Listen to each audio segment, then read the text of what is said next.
Jamais sans la grâce, une dévotion matinale proposée par l'Église évangélique de la grâce en collaboration avec l'Institut de théologie de Cotonou.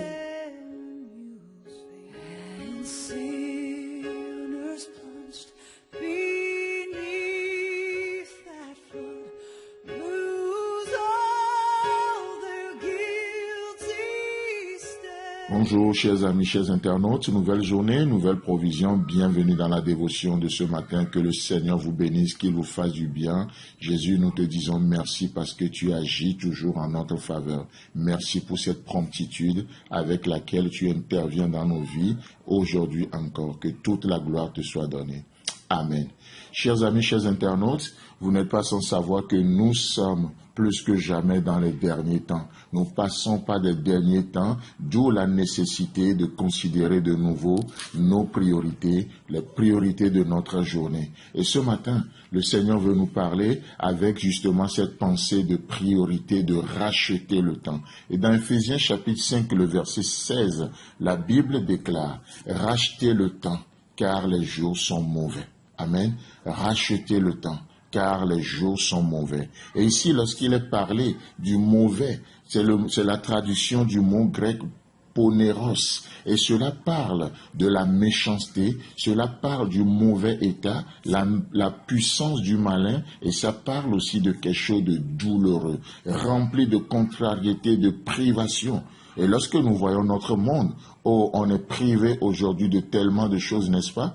Quelque chose de mauvais, apportant des difficultés et périls. Et surtout, d'un temps plein de périls pour la foi chrétienne et sa constance, causant peine et difficulté. C'est ce que ça sous-entend, ce mot poneros. Et vous savez, en grec, il y a d'autres mots qui sont aussi traduits par le mot mauvais, mais la particularité de ce mot poneros, c'est que cela parle d'un mal contagieux. Un mal contagieux. Ce n'est pas juste un mal qu'on se fait à soi-même, mais c'est un mal non seulement qu'on se fait, mais qu'on peut aussi projeter sur les autres. Ça devient une pandémie. Ça devient une pandémie. Et la Bible nous dit que le monde, les jours sont mauvais. Les jours sont mauvais. Et dans Colossiens chapitre 4, le verset 5, la Bible déclare encore une fois, conduisez-vous avec sagesse envers ceux du dehors et rachetez le temps.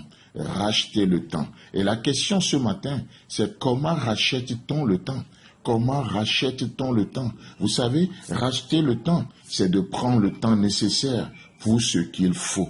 Prendre le temps nécessaire pour ce qu'il faut. Cela n'a rien à voir avec de la précipitation. Dieu ne nous appelle pas à nous précipiter ce matin, mais notre Dieu, il nous appelle à prendre le temps nécessaire pour ce qu'il faut. Prenons le temps nécessaire, prenons le temps qu'il faut aujourd'hui avec Dieu et pour Dieu. Amen. Ça, c'est racheter le temps. Prenons le temps qu'il faut aujourd'hui avec nous-mêmes et pour nous devant le Seigneur. Nous sommes en train de racheter le temps. Prenons le temps qu'il faut aujourd'hui les uns avec les autres. Dans les couples, prenons du temps entre conjoints. Dans les familles, prenons du temps avec nos enfants. Et c'est comme ça que nous rachetons le temps, de prendre le temps nécessaire pour ce qu'il faut. Nous ne donnons pas le temps qu'il faut à d'autres choses. Non, nous consacrons le temps qu'il faut à ce qu'il faut. Le temps avec Dieu, le temps avec nous-mêmes, le temps les uns avec les autres.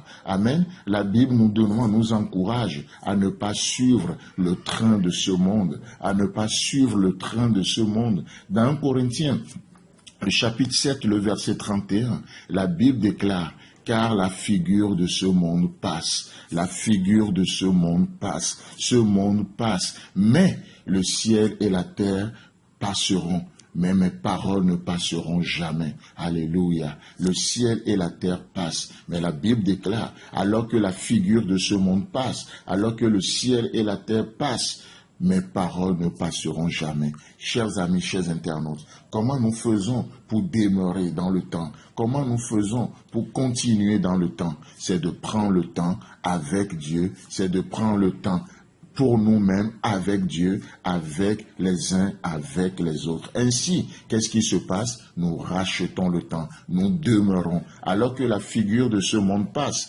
parce que nous nous accrochons à quelque chose qui a un caractère éternel, la pensée et la parole de Dieu, alors nous demeurons. La figure de ce monde passe, mais les paroles de l'Éternel ne passeront point. La seule manière d'exister aujourd'hui, la seule manière de traverser cette pandémie aujourd'hui, c'est de s'accrocher à la parole de Dieu, prendre du temps qu'il faut pour ce qu'il faut. Que le Seigneur vous bénisse et s'il tarde à venir, on se retrouve demain. C'est tout le temps que nous avons. Si vous avez aimé cette dévotion, parlez-en à vos amis. Parlez-leur du message de la grâce et de ce qu'il fait en vous. Pour un sujet de prière, une question ou plus d'informations, contactez-nous. Téléphone 64 88 35 87 ou 96 42 69 05 ou par WhatsApp au 94 75 80 20.